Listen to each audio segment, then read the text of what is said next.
So the first thesis that we're going to talk about is on a village in British Columbia, and we're going to discuss how culture influences posture.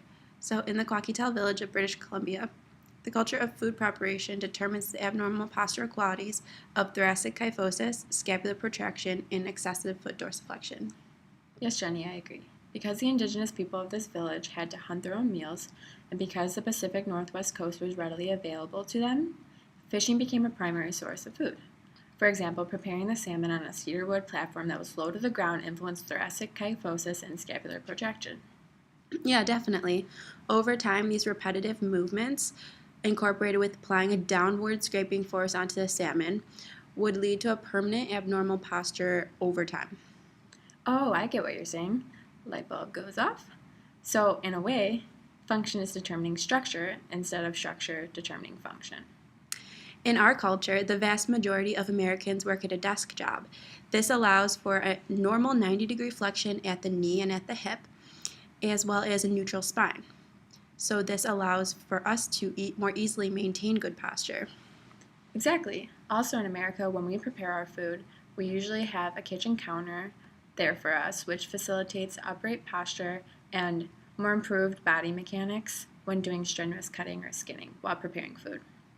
Our culture in America can be compared to their culture in that we can hunt for our food as well, and the preparation could be similar into the way they prepare the food. However, we have more stable structures more readily available to us to prepare these foods on. Right. So for our second thesis, we looked at how environment impacts gait in Antigua, Guatemala. So, the Guatemalan environment of rugged terrain and far traveling distances while carrying heavy loads influences gait substitutions such as toe out, valgus at the knee, and trunk flexion. On top of the interesting environment in Guatemala, they have a unique set of native European traits and traditions. Hey, Nicole, didn't you go on a CC to Guatemala? Could you describe some of the geographical conditions that the Guatemalans had to overcome daily? Why, yes, I did, Jenny. I went to two cities in Guatemala, Zacapa and Antigua. The display in the museum accurately depicts most of the observations that I made while I was visiting Guatemala. Most of the roads were indeed unpaved, and many people had to walk to their destinations rather than drive or take some form of transportation, like we do in our culture.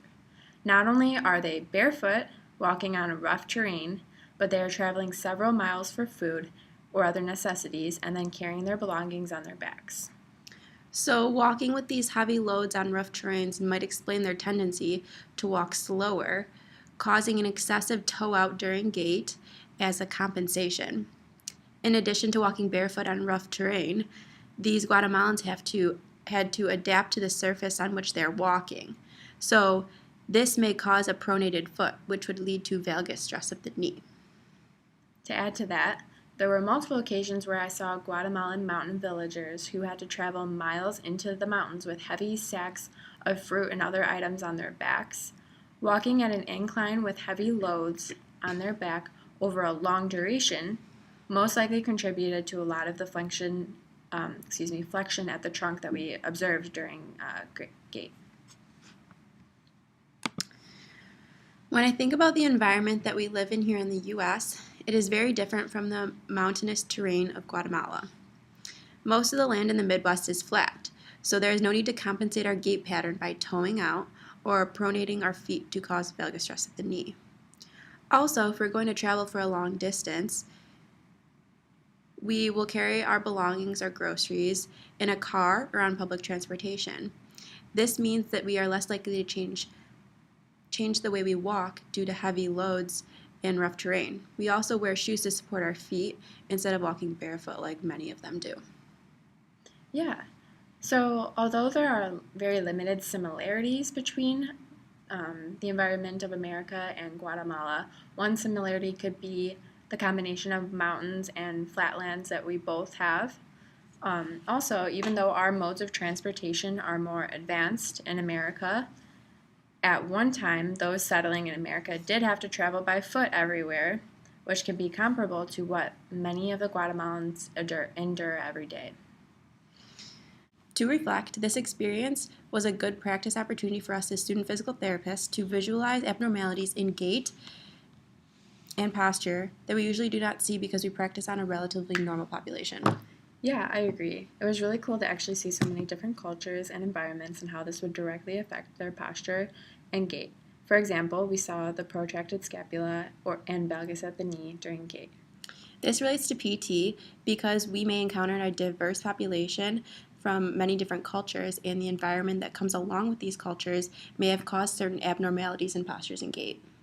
As a PT, it is important to be culturally aware of these potential abnormalities so that we can be the most effective in helping them return to their full function. In the future, we will be analyzing posture and gait every day in the clinic.